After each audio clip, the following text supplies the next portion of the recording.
All right. Good. Is it good evening or is it good afternoon, everybody?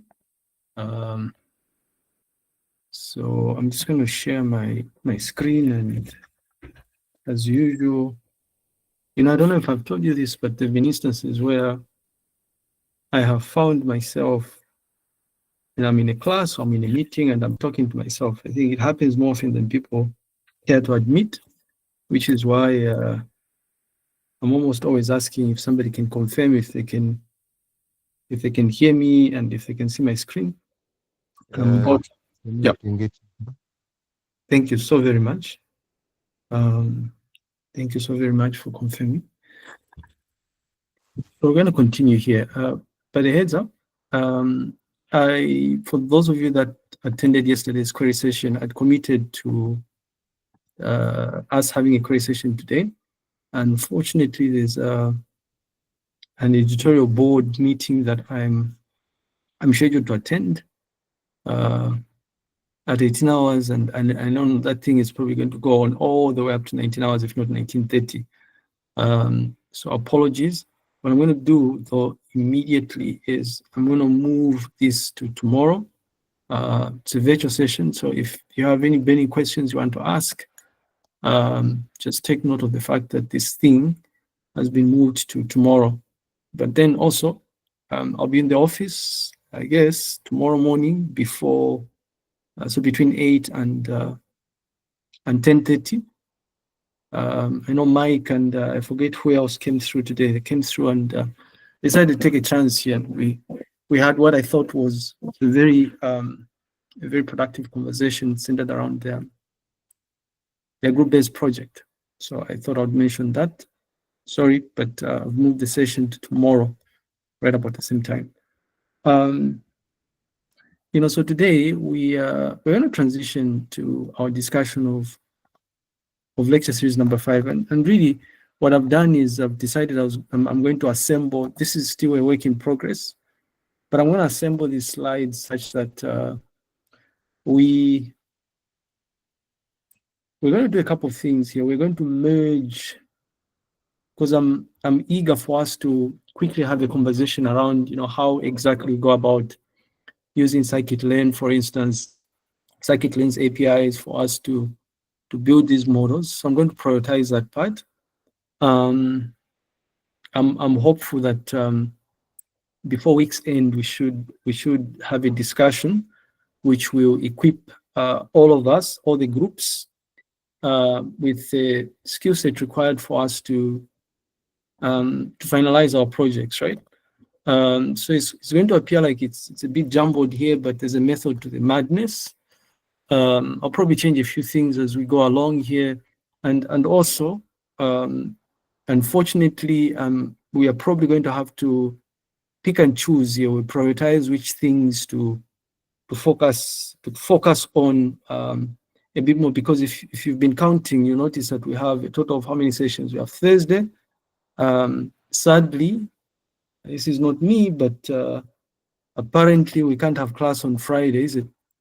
I wish we could. If I could control things here, I could have said we are still going to have class on Friday, but we cannot have class on Friday because they've told us here. They've told us that apparently Friday is sports day, and there's already a series of activities lined up. Last thing I would want to do here is to appear like I'm a rebel and to organize class on Friday. So because we don't have class on Friday, that leaves us with our usual say sports here. It leaves us with our usual Saturday class, right? So if you're counting here, we have Thursday. Saturday class is the email I was talking about. It was sent from the thing here. There's even an agenda, right? It's crazy here.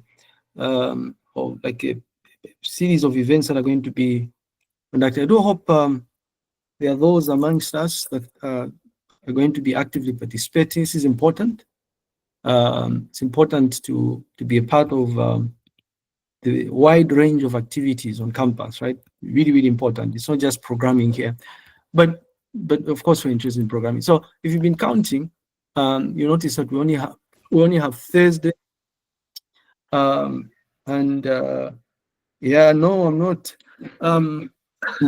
On Friday I I normally work from project office here. So our funders don't, they wouldn't really take us serious if we told them we can't work because it's posted. So no. So we only have Saturday, so Thursday and Saturday. And then next week we will have Tuesday, Thursday and Friday. So we have like 5 lecture sessions. So trying to see here if we can, prioritize important things to discuss. But anyways, on with it. Something else I wanted to do is, we're transitioning to modeling here, right? And according to our syllabus, we're supposed to focus on classification, clustering, and association rules, right? Association mining. It's highly unlikely we're going to look at even the very basic concepts centered around data mining. I'll try and see if I can sneak in a very last lecture here so that we can at least have a mild discussion of that. That would be nice. So if time allows, probably our Friday class is going to be a very condensed, lecture centered around that. So Thursday and Friday probably. But anyway, when these guys from Group 5 came through to see me, I gave them the scripts. I don't know if you've had a chance to look at the scripts. It's not a very pretty picture, but such is life. So lab number 2 and lab number 3 are available. I mean, there's a slight shift here, I guess. I don't know. I'm hoping that the lab that we have on Thursday is going to be somewhat better than this. I'm debating. I'm trying to see if we can sneak in a lab number 5 here so that we spread the damage. Damage has already been done here. I don't know if you've noticed here, we had initially set out to write 3 labs. So if it was 3 labs, it was going to be 3.33%, right, for each lab. So I changed and said we're going to have 4 labs, meaning that each lab is going to be 2.5%. I'm tempted to say we spread the damage even further so that we have yet another lab number 5, which is going to be based on the stuff we started discussing right now. So it's probably, if we do have this lab, it will most likely be in the same week as the test, in which case we will have like 2% allocated to each lab or something. I don't know. If we have time, I will insist that we have another lab here. There's some slight improvement here. I'm hoping that lab number 4 is going to be much, much better. Yeah. But anyway, so the scripts, please get a hold of the scripts. I'm human. If you notice that you've been unfairly graded, it happens more often than people think, by the way, you must let me know. If you notice that the score, right, on that spreadsheet tracker does not match what is on your script, please let me know. I forget his name. I had forgotten to log his score, right? And so he had gotten a 0. In actual fact, he was not supposed to get a 0. So you want to pay particular attention to these things here. When I share the scripts, it means I've updated the spreadsheet tracker, which has the continuous assessment, dynamic continuous assessment score. Make sure that you check, you confirm, and verify and re-verify. Okay. And then a reminder that there are always those amongst you, right, who come out of the woodwork and claim, no, but I didn't know there was an assessment or something. This is me reminding you to say, I sent email. We have a range of assessments. So we have lab 4 scheduled for Thursday. It's at 18 hours in the Michael Kelly Lecture Theatre. And then the following week, which is next week, we have a class theory test scheduled for 18 hours again on a Thursday in the Michael Kelly Lecture Theatre. That's this class. And then, in addition to that, at some point, very, very soon, probably towards the end of this week, I'm going to send through a tentative time when I would want us to have the group-based presentations, the final presentations for projects. I will also send through adjusted details of what is expected of you, but most of these details were provided in the project specification document. If you remember, it's supposed to prepare a screencast. There's supposed to be a report using a specific, I believe, template. If you remember, those of you that are smart have probably already started working towards that report, right? Because you've probably figured out that in as much as the implementation is not done, there's certain sections of the report that you can already work on, like business understanding and all those things here. So there you go, right? Just take note of these dates, because next week is the last week of classes, apparently. DVC academic affairs here is very serious about some of these things, right? Very serious about some of these things. So I don't want to be used as an example myself. Follow the rules here. Anyway, so this is the current outline of lecture series number 5, right? I'm thinking we first of all ease our way into this whole notion of machine learning techniques, after which we will zero into our discussion of supervised machine learning. So we'll look at regression. We'll also look at classification. More specifically, we shall look at binary classification, multi-class classification, and multi-level classification. And during our discussion of this, it's likely we're going to merge 3 and 2 together. We shall then look at how we use scikit-learn to actually implement or to build these inference models, right? Classifiers and linear regression models, if you will. And then we shall switch gears, I suppose, and start looking at unsupervised machine learning. So specifically, we'll focus our attention on some common clustering algorithms. It's likely we're just going to look at k-means clustering here.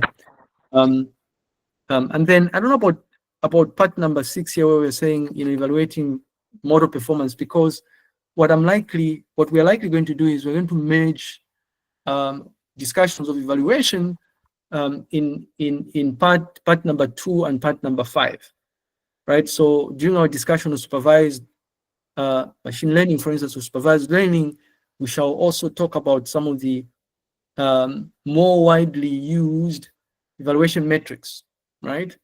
Anyways, a reminder that we are using the CRISP DM approach or methodology as our guide, right? And so it applies to our discussion of lecture series number 5.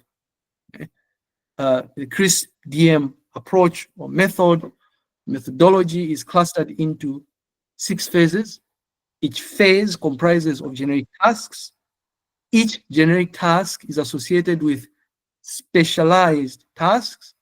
Each specialized task is linked to what we introduce as process instances. So our discussion of modeling is going to look at the generic tasks, specialized tasks, and process instances for the modeling phase of the CRISP-DM methodology. To a certain extent, we're probably going to also merge aspects of evaluation as part of our discussion of modeling. So in actual fact, I want to argue that we will be discussing both modeling and evaluation at more or less the same time in this lecture series. Now, if you remember our discussion of lecture series number 3, we realized that the modeling phase of the CRISP-DM methodology fundamentally involves defining what we highlighted as model components, and features, and how models behave, and how we go about interpreting these models. And all the while, if you remember, there was mention of things like, well, when we are learning these models, at some point we have got to make a choice of which specific estimators or algorithms we're going to use, right? So using logistic regression or random forest or naive Bayes, for instance, right? In addition, even though we hadn't yet gotten to a stage where we started looking at data attributes, by the way, data attributes, synonyms for features, is it? A feature is a characteristic of your data in an ideal case. So where you see the word features here, we're referring to those data attributes, right? The characteristics. So in our students at risk of failing data set, we see that gender is a feature. We see that those word embeddings, because we've mostly or predominantly looked at, we've tokenized our text on words, those words are features, right? So in other words, what we are saying is that, about that, in other words, what we're saying is, I have so many things open also. What we're saying is that if we look at our data, if we look at this data here, I'm just going to pull it out and import pandas as PD. We're going to say var student database is equal to pd.read CSV.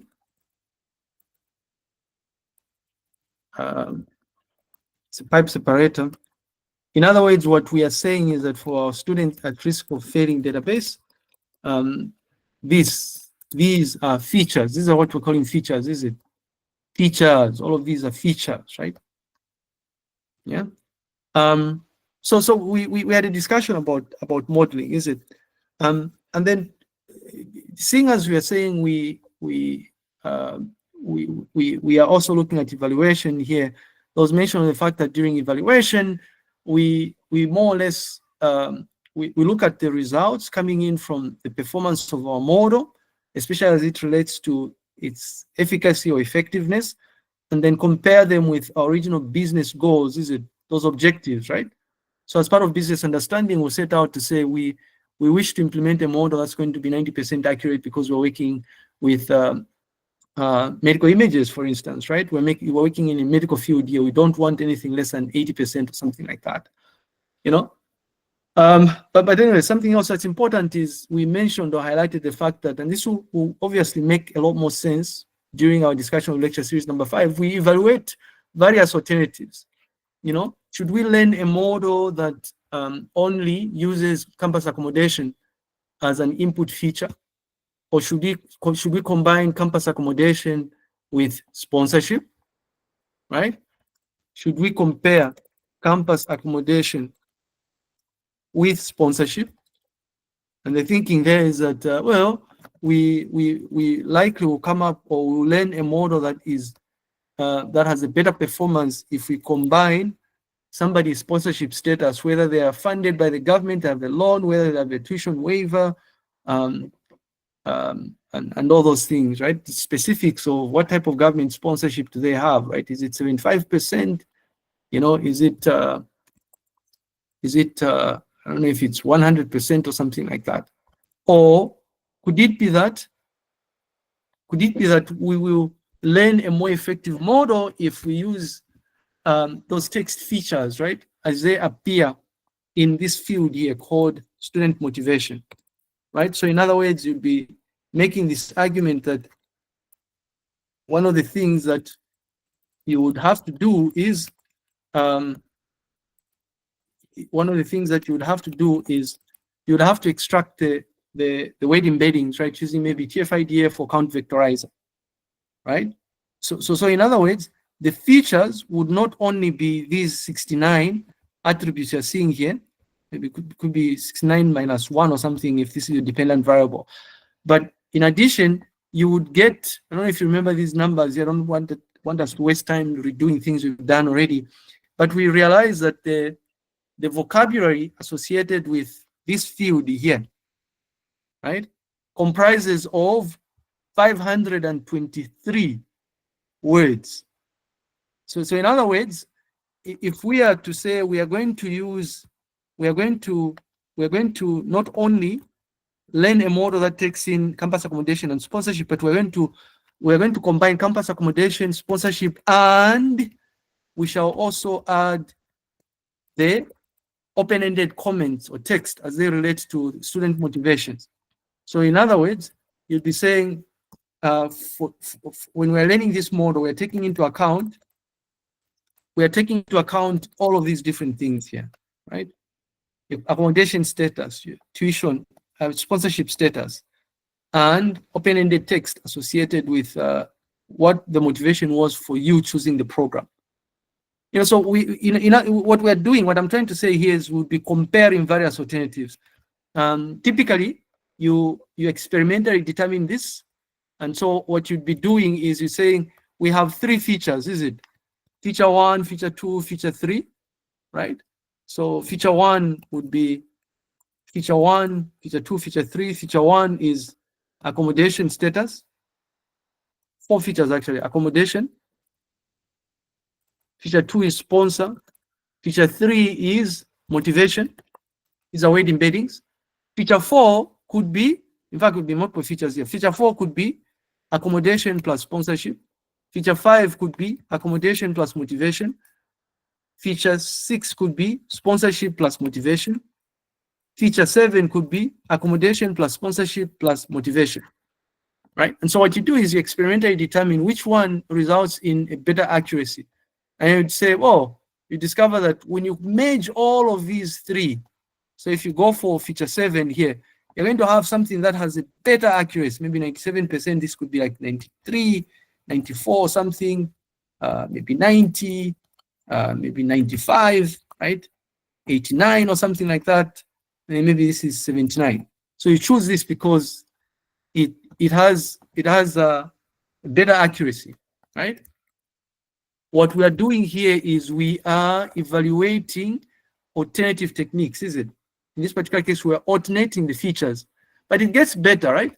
It's like when you get this motivation, if you realize that motivation is, the question is, when you're creating these weight embeddings here, when you're creating these weight vectors, right? These count vectors, which is better, right? It's like the transformation technique.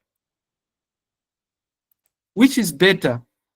Technique number 1, right? Technique number 1 or technique number 2, right? Should we use a bag of words model, which is count vectorizer, or must we use TF-IDF vectorizer? Right? Because here, when you get to a stage where you realize the best performing feature is or the best combination of features to use is, or the feature to use, the input feature to use is a combination of accommodation, sponsorship, and motivation. The question is, how are you transforming motivation? Are you using transformation technique 1 or 2? Again, so you would have variations of this, is it? Maybe you'd say A plus S plus M1, and then you also have A plus S plus M2, right? Where this A plus S plus M1 uses count vectorizer, and A plus S plus M2 maybe uses TF-IDF, and you realize, oh, TF-IDF results in 98%. It gets even better, right? When you realize that what is better is using count vectorizer, you can stretch this, and this is the reason why you will notice that we will emphasize the importance of breaking apart your supervised learning, breaking apart your data set into 3, is it? Training, testing, validation. Typically, validation is used for tweaking these hyperparameters. If you are paying attention again, when we are using count vectorizer and TF-IDF, there was mention of, I'll call these hyperparameters, right? It's like, should you use max DF, right? Which max DF value results in better performance, right? Should we include the stop weights, right? I'm not sure you remember what else we were looking at in terms of the parameters, but we discussed a whole range of parameters. The idea here is you always strive to push the boundaries, right? You're stretching this as further as you can, so that you get the maximum possible accuracy in this particular case. Of course, there are other parameters that we're going to discuss here. But anyways, so you evaluate various alternatives, right? Now, I wanted to remind you something again that we discussed at length. I started singing this song a long time ago. This notion that if you look at the various phases of your Christian methodology or something, the things that we do, right, when you're working on a data mining pipeline, there was mention of the fact that there's certain activities that will eat up a lot of your time, right? Now, what we are looking at in this lecture series is this. You notice it's probably one of those stages where you find you spend the least time here. Yeah. Anyways, I thought I would mention that. Now, in essence, this whole notion of modeling is about finding patterns, right? And or associations in data. And the idea is that these patterns and associations will provide us with the insight that we would need to make fast and accurate decisions. And it may not be us making these decisions, right? Typically, people like you and I here would just implement these models. The people that make decisions are elsewhere. You just tell people, I've built this software, right? And it works in such a way that behind the scenes, it has an inference model, and this is how an inference model works. And you give it to them, and they'll be able to make decisions, right? Oh, these are the number of people that are more likely to drop off from your network, right? If you're Airtel or something, and then Airtel will make a decision on whether maybe to come up with a campaign, a targeted campaign for those individuals so that they don't run away from the network or they don't leave the network. Now, it turns out that when you're deriving insight for fast and accurate decision making, fundamentally, when you're leveraging machine learning, which is the focus of lecture series number 5, you'd find yourself doing predictions, for instance, right? Or projections, I guess, as it relates to linear regression, but also pattern recognition, right? So you soon notice here that when you're predicting, for instance, you'd be learning these models in such a way that you rely on pre-existing labeled data, right? So it's like you're telling a model to say, if you have this combination, of input features, the outcome is this. If you're female and you are sponsored by the government, right? If you're female and you're sponsored by the government, we don't have gender here, but if you're female and you're sponsored by the government and you're accommodated on campus, you will pass, or something like that. I know it sounds like, very crude here, but that's precisely how these statistical models work, right? And then with pattern recognition, what we're saying is that we have massive quantities of data. Like imagine a situation where somebody tells me, right, from academic affairs, they don't do this, it's sad. Nobody does this sort of large scale analysis, right?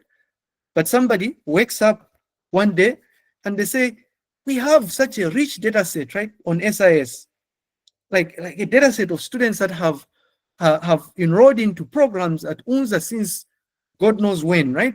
Since the 1960s or something like that. We would like you to help us extract any meaningful insight from a data set.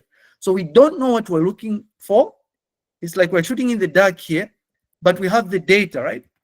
So what you'd be doing here is you'd be generating patterns.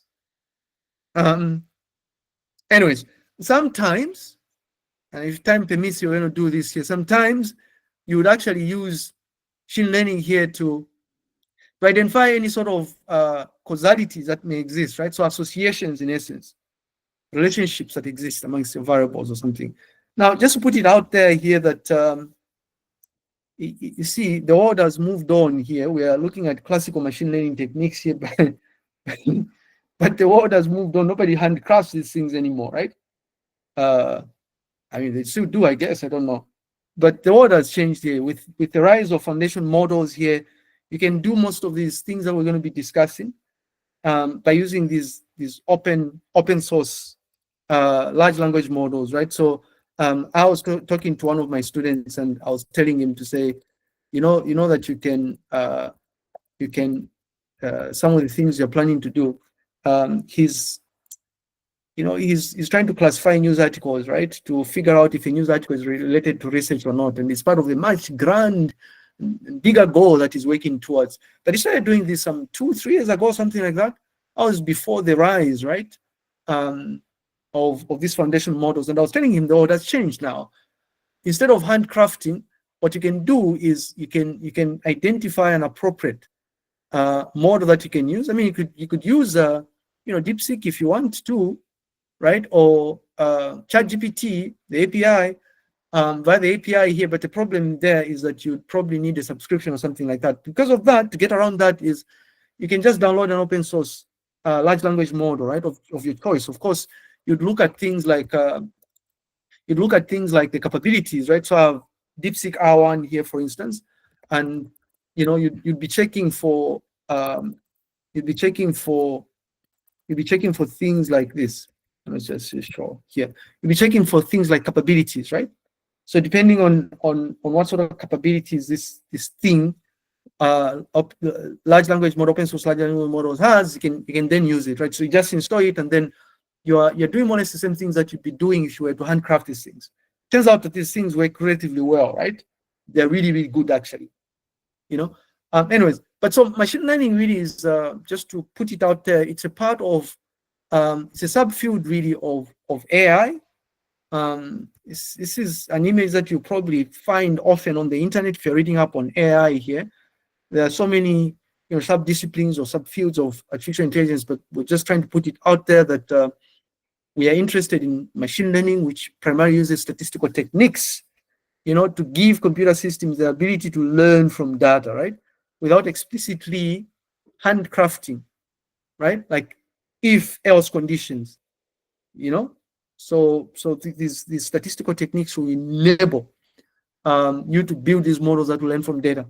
Anyways, and read again, just to mention here that again, AI is a very, very broad field. It encompasses a lot of things, but that's outside the confines of what we're supposed to be discussing in this course here. Now, it turns out that there are subcategories of machine learning, and I've crossed out reinforcement learning here because our focus in lecture series number 5 is going to be on supervised learning and unsupervised learning. So the idea behind supervised learning is simple, as the name suggests. You learn a model, or you train a machine learning model using labeled data, right? And I have an example here, like teaching a system to recognize emails, is it as spam or not? The idea behind spam emails and all those things has obviously evolved with time, but once upon a time, and I would be surprised if it's still the case, right?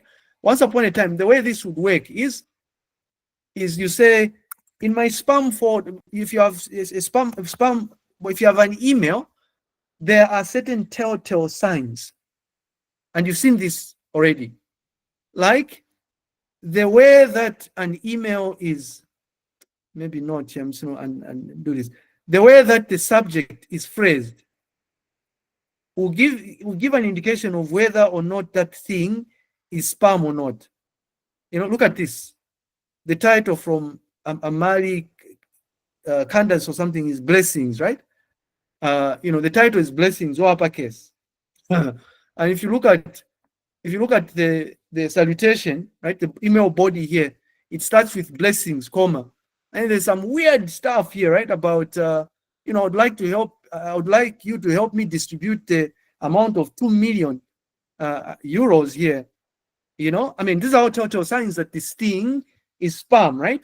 And so if you think about it, right, it's like the way you build this is you'd say, you're going to be looking, if you see emails that have this sort of text here, and this is very basic, but if you see an email that comes into a mailbox and it has things to do with money, huge quantities of money, and maybe the way the phrasing is done, in addition, if you check details of where the email is coming from, right?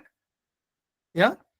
If you notice here, I don't know if this is what they do, but this is what I would do myself, right? Anybody who's done computer science will appreciate this. It's like, if you look at the origin of the email, the reply to email address is different from the from email address. These are all telltale signs, right? What else is here? I I don't know, I would say maybe the subject, right? The subject is in all uppercase and stuff. You know, if you look at just the grammar that is used, right? Of course, things have changed here. The grammar, the salutation ends with your sister, right? Mrs. Whatever here. These are all telltale signs that this is spam, you know? So in essence, it turns out that for you to build a spam filter, what you are doing first is, or if I was to tell you to build a spam filter, what you do first is you'd look at a lot of emails, yeah? A lot of sample emails, and you take a note of important aspects of the email, like the subject, the body of the email, right? The address information, probably not the address information. Let's make it simple here. The address and the body of the email. And then you're training this spam filter in such a way that you're telling it to say, if you have text like this,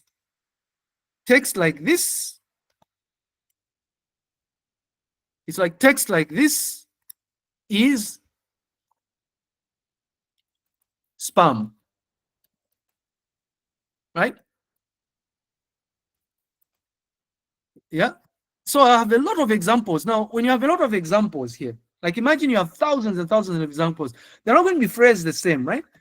But they'll have certain characteristics in common. I'll look at another random example here, like this, right? I mean, no, may not be spam here, it may be spam, but I'll copy this again. I'll say, if you see something like this, it's spam. However, if you see something like this, it is not spam, right? So you're building this model in such a way that fundamentally you have a labeled data set. The same can be said for what we were looking at here, right? This. We would say we have this data set that has 273 observations.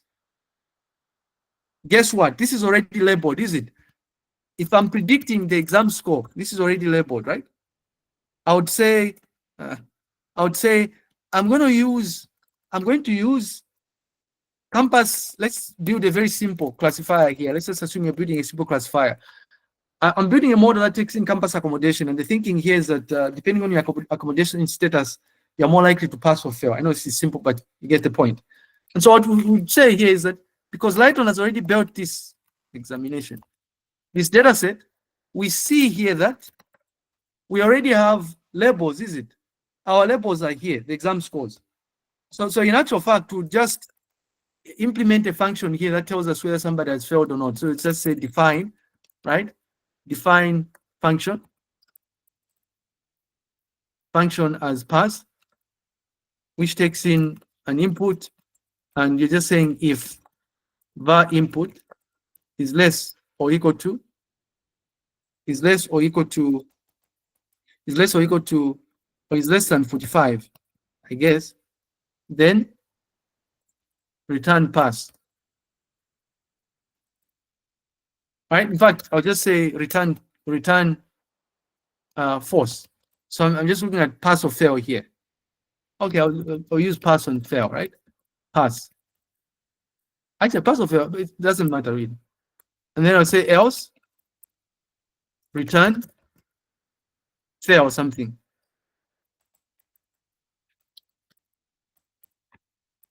And then I'll say I'm gonna run this function here on the field, on this field. But I'm just gonna run this. Before I run this, I'm gonna say I do the usual stuff, is it? Where we have got to first of all preprocess, duplicate, and handle null values. And the way I'm going to handle null values here, I'll just say FUNA. If you don't have an exam score, then you failed, right? You got a 0 or something. And I'll say in place is equal to true or something like that, right? So that when I check the final exam like this, I now don't have null values here. And then what I'll do further is I would say, I'm just going to say exam status, right? Is equal to, I'm just going to create an additional field here and just say this is equal to the final exam series dot apply, and then I'll say fxn pass or fail like this, so that now my data set has exam status, right? And now I can easily build a model, because I don't want to use the actual scores here. I would much rather work with the status. This will make sense later on. Then I'm going to learn a model that works in such a way that I have two labels, right? I have campus accommodation and exam status. You know, and so if I give this thing a lot of examples, the thinking is simple here. If I give this thing a whole range of examples, right, where there's no accommodation fail, there's some no accommodation is a pass, it will know, right? It will learn like that. And you see this example in one of these lecture series we're going to have, probably the Thursday one or something. I don't know. It will probably make sense here. But you're using a labeled data set, and the key here is you have a labeled data set. With unsupervised machine learning, like I said, you don't know what you're looking for. You have data. Maybe there's a problem, right? Somebody tells you, here are mobile money transactions, and we are finding it incredibly difficult to figure out which of these mobile money transactions could be potentially fraudulent transactions. Can you help us with this? So you're building a model that just clusters all of those transactions, right, in a very smart way. And ultimately, what you come up with is something similar to this. If you remember, again, I showed you guys this, but I'm going to show it to you again. CGIR, right? So you'd come up with a model that has it builds, it sort of like renders a pattern for you. So if you look at this, these are clusters. These are 5 clusters, 0 through to 4, that represent, we are categorizing groups of students based on their performance, right, in exams. If you notice here, there's a cluster here. Here it is. Oops, yeah, no, yeah. There's a cluster here. There's another cluster here. Here. You can see the patterns here clearly. The icons I'm using are different here. But there's another cluster here. Right? If you may not really notice or appreciate this, but it turns out that these things that I'm highlighting here have certain characteristics in common. And in particular, I would want you to draw attention. By the way, the clustering here is looking at performance in the exam score versus how often you access Moodle. Right? How often you access Moodle. Guess what? Look at this cluster here. You see here that there's a number, although I mean it's not really it's a horrible example here. I'm going to say there are those that access Moodle less that end up getting low scores here, but you know, one would argue that these people that are in this particular cluster comprise of people that were probably not accessing Moodle as often, but their scores are slightly better, right? So in this particular case, right, we had the data. It's not labeled. We just have the raw scores. In this particular case, we built this. We are using k-means clustering, by the way. We build a model that outputs that pattern in such a way that it takes in as input the Moodle hits, Moodle, I don't know if you know, Moodle hits, I'll call them, and the final exam, the actual numeric, right? So we're using this to plot this. It is making sense. Anyhow, right? So 2 main things. Now, if you sit and think about this, right, you begin to notice that there are certain striking differences between supervised and unsupervised machine learning. And we can look at these variations from a perspective of what the main goal is, what we're looking at doing. With supervised machine learning, the goal is to predict an outcome, right? An outcome or a category. And we're saying an outcome or a category because it turns out that there are certain instances where you're not just interested in predicting whether this thing is going to be pass, fail, right? In January, when the new cohort of first years that are going to enroll in this computer architecture course come in, I can run inference, right, on them, even before we have the lecture, right, using certain characteristics. And the model will tell me these people, these observations are more likely to fail, these are more likely to pass, like that. Now, in some instances, what you may be interested in, the goal here may not be a category. The goal may be a quantity. It's like rainfall. We want to predict the millimeters of rainfall that we're going to have on December 20th this year. So how do we do this? We have a labeled data set of historical records, right? The rainfall patterns in Zambia for the different regions, dating back, I think it was 70s or something, if not 60s.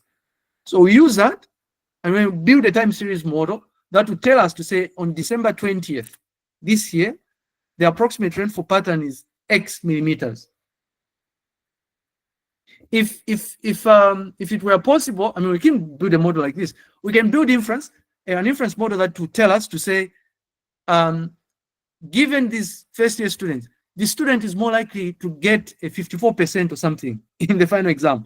Now that's a bit weird here, but you wouldn't want to predict the actual score for a student. But I have a student, I think I mentioned this, who's working on the JCTI dataset, right? And what she's looking at doing is predicting, yes, you guessed it, predicting the cost of living in Zambia. So to say the Lusaka basic needs and nutrition basket, the basic needs and nutrition basket for Lusaka is going to be 11,000 kwacha in the month of December 2025, for instance. Do you understand this? Wow. I don't know what is this here? BNB. Okay, BNB. I wanted to showcase how, sometimes, ladies and gentlemen, why not do this if you can, right? jctr.org.zm.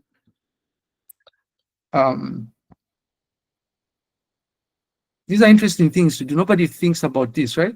Daily Mail will normally run almost every week. They'll tell us that the cost of living is ABCD, and they'll tell you these are, go to the repository here. The methodology is ABCD, right? Daily Mail. JCTR will be like, oh my God, this thing. JCTR. I can maybe pull this from the DAMS platform, right? It's dead as well.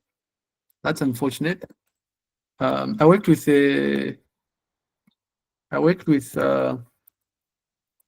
JCTR.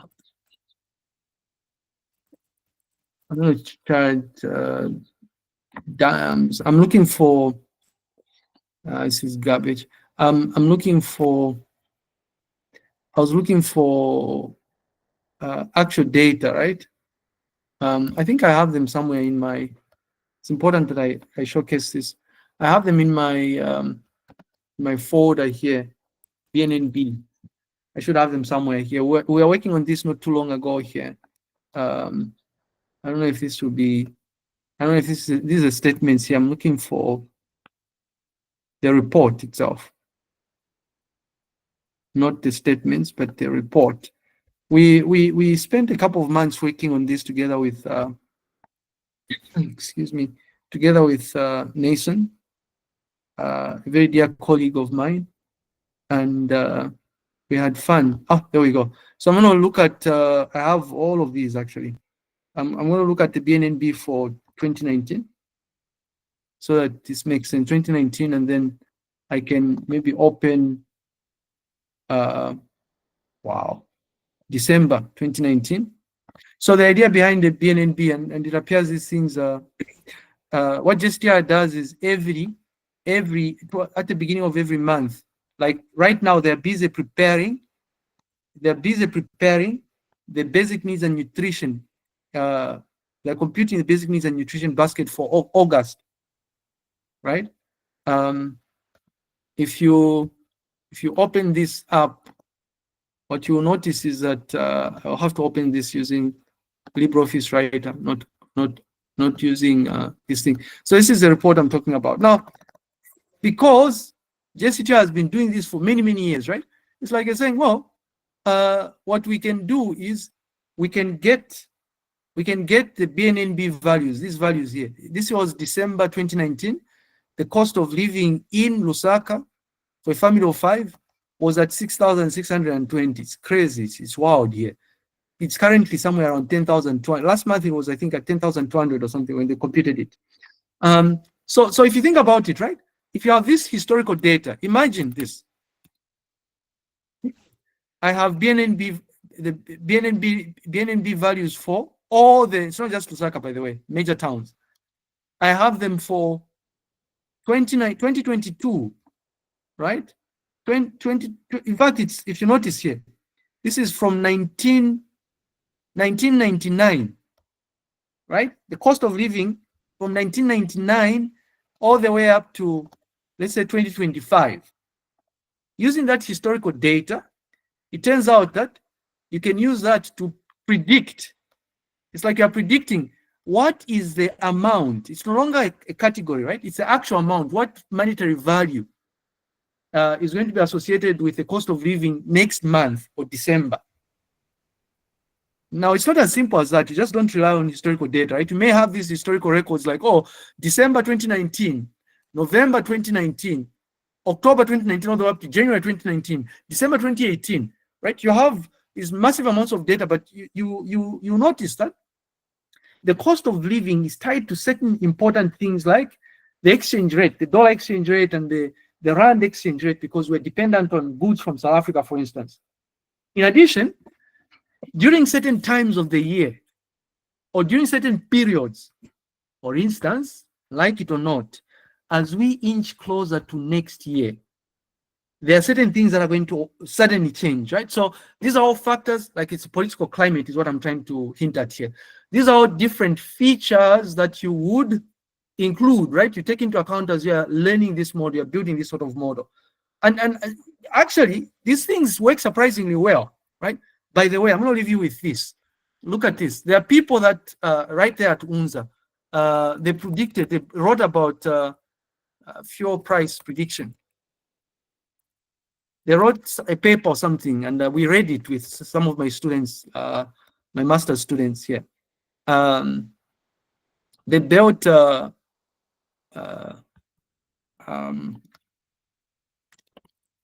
they built some interesting model here, where they were trying to predict the cost of fuel. I don't know about doing that here. I will share this thing when I find it. I think they used Arima. Is this it? Maybe it. I thought it was interesting. Anyway, yeah. So the goal here is you're predicting an outcome, but unsupervised machine learning, you're discovering underlying patterns, right? Or groups. You don't know what you're looking for. You're just looking for patterns here. And in terms of the input data, for supervised learning, the data set that you're working with must be labeled. So in addition to your input features, the things that you feel are going to influence the outcome of the dependent variable must have a corresponding target. Corresponding target in this particular case would be this, right? Fail, pass. Spam, not spam, right? Target. Rich, poor, or something like that. The input data for unsupervised learning is unlabeled data, right? You only have features. Input data for supervised learning, features, and the target. And in terms of training, the model learns a mapping from its input to the correct output, right? Features to targets. Whereas for unsupervised learning, the model learns the inherent structure of the data. There are no targets. You don't have to label the data.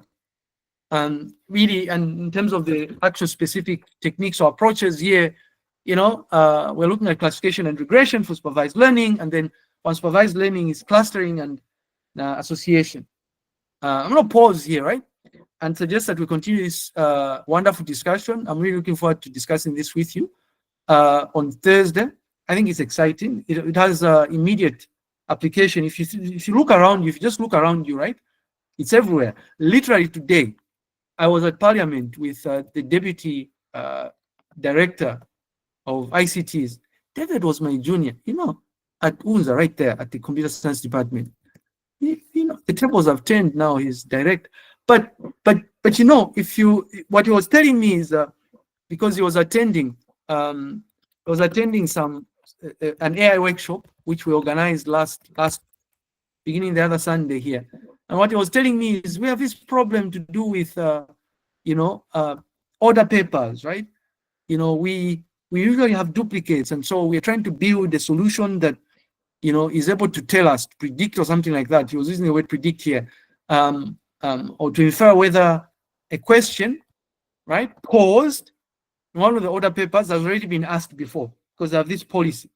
The reaction was, listen, I mean, you don't need to build a sophisticated model here. You can do semantic search, right? But if you want, you can also build a model, I guess, where you're classifying these questions, right, in certain category.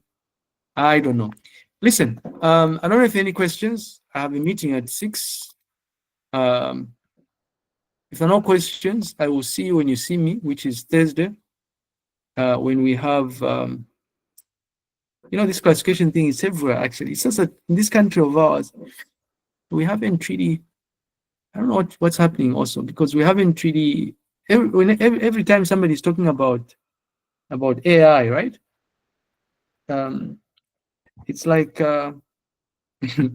it's like the discussion really centered around generative AIs, right?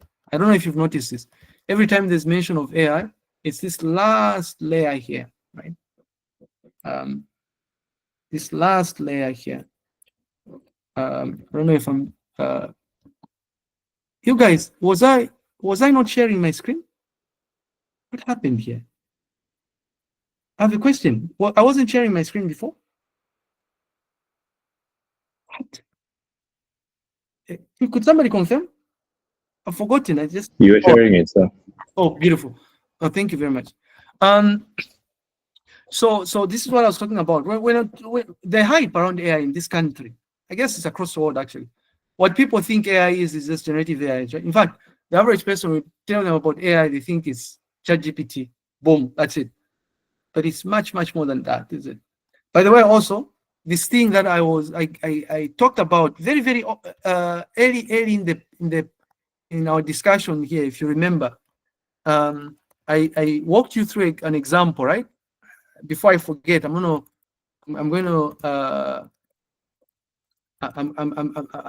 to remind you about this. You remember this discussion?